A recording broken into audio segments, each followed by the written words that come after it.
তার হাতে হ্যান্ডকাপ পরা ছিল।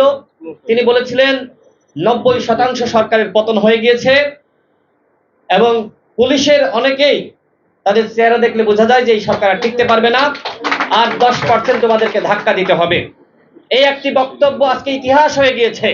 গণ অধিকার পরিষদ নতুন ভাবে মানুষের মাঝে জায়গা দখল করে নিয়েছে। গণ অধিকার পরিষদে মানুষ এখন যুক্ত হতে চায়। ইতিমধ্যে আপনারা দেখেছেন যে আমার পাশে যিনি আছেন ইনি একটি পার্টির চেয়ারম্যান। তিনি এখন মনে করছেন যে গণ অধিকার পরিষদে যে তারুণ্যের জোয়ার, এখন এই দলকে শক্তিশালী করা দরকার।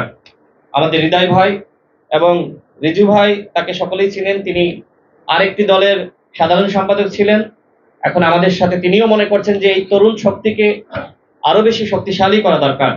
আমাদের ব্যারিস্টার মহিউদ্দিন ভাই, আমাদের চট্টগ্রামের আইনজীবী মইনুল ভাই, আমাদের ইলিয়াস ভাই, আরো অনেকে আছেন, সবার নাম বলতে পারছি না। সবাই তার নিজ নিজ জায়গায় প্রতিষ্ঠিত এবং সুনামধন্য। এই সকল মানুষদেরকে সাথে নিয়ে গণ অধিকার পরিষদ কাজ করতে চায়। আপনারা সাংবাদিক ভাইরা জানেন যে ঐতিহাসিক কোটা সংস্কার আন্দোলন যেটি 18 সালে সংগঠিত হয়েছিল, সেই আন্দোলনের নেতৃত্ব দিয়েছিলাম আমরা। এখানে সেই কোটা সংস্কার আন্দোলনের আহ্বায়ক হাসান আল মামুন আছেন, আমি আছি, আমাদের ডাকসুর সাবেক ভিপি নূর আছেন এবং আমাদের অন্যান্য কেন্দ্রীয় নেতৃবৃন্দ যারা এখানে আছেন, যারা কোটা সংস্কার আন্দোলনের নেতৃত্ব দিয়েছেন। এখানে জায়গার সংকুলান হয়নি, যে কারণে আমাদের অফিস রুমে তারা অবস্থান করছেন। আজকে গণ অধিকার পরিষদ মানুষের জন্য, মানুষের কল্যাণে কাজ করতে চায়। 2018 সালে কোটা সংস্কার আন্দোলনের মাধ্যমে গণ অভ্যুত্থানের যে বীজ আমরা বপন করেছিলাম, তার ফলাফল আজকে 24 সালের এই গণ অভ্যুত্থান। এই গণ অভ্যুত্থানে একটি বক্তব্য সারা দেশের মানুষকে সাহস জুগিয়েছিল, সারা দেশের মানুষকে শক্তি জুগিয়েছিল। সেই বক্তব্য আমাদের সংগ্রামী সভাপতি নুরুল হক নূর তিনি দিয়েছিলেন।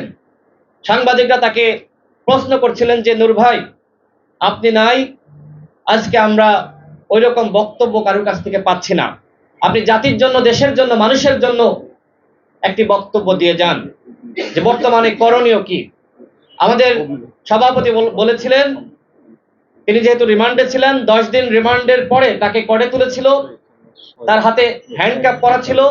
তিনি বলেছিলেন 90% সরকারের পতন হয়ে গিয়েছে এবং পুলিশের অনেকেই তাদের চেহারা দেখলে বোঝা যায় যে এই সরকার আর টিকতে পারবে না, আর 10% তোমাদেরকে ধাক্কা দিতে হবে। এই একটি বক্তব্য আজকে ইতিহাস হয়ে গিয়েছে। এই একটি বক্তব্য মানুষকে সাহস জুগিয়েছিল। যে আন্দোলন এক প্রকার মৃত হয়ে গিয়েছিল, এই বক্তব্য শুনে মানুষ নতুন ভাবে সাহস পেয়েছিল। আমাদের অফিসে এসেছিলেন বিএনপি নেতা শিমুল বিশ্বাসের ছোট ভাই, আপন ছোট ভাই আমাদের জুয়েল ভাই, তার সাথে এসেছিলেন, যিনি আইনজীবী অধিকার পরিষদের আহ্বায়ক নির্বাচিত হয়েছেন। আমাদের জুয়েল ভাইয়ের সাথে এসেছিলেন বিএনপি নেতা শিমুল বিশ্বাসের ছোট ভাই। এসে বললেন যে নূর ভাই, আমার মেয়েরা কখনোই রাজপথে যায়নি, আন্দোলন করে নাই, আপনার এই বক্তব্য শুনে আমি আমার মেয়েদেরকে, আমার স্ত্রীকে আর ঘরে রাখতে পারি নাই।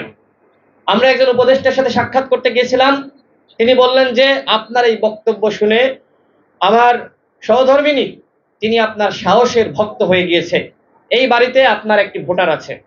ঠিক একইভাবে আমরা যেখানে যাচ্ছি, আমাদের সভাপতির এই বক্তব্য মানুষ যেভাবে গ্রহণ করেছে, এটা গণ অধিকার পরিষদের জন্য গর্বের জায়গা, এটা গণ অধিকার পরিষদের জন্য ইতিহাসের জায়গা। যে ইতিহাস আমরা 18 সালে সৃষ্টি করেছিলাম, সেই ইতিহাস 24 সালে আমরা সম্পূর্ণ করেছি আবার নতুন ভাবে।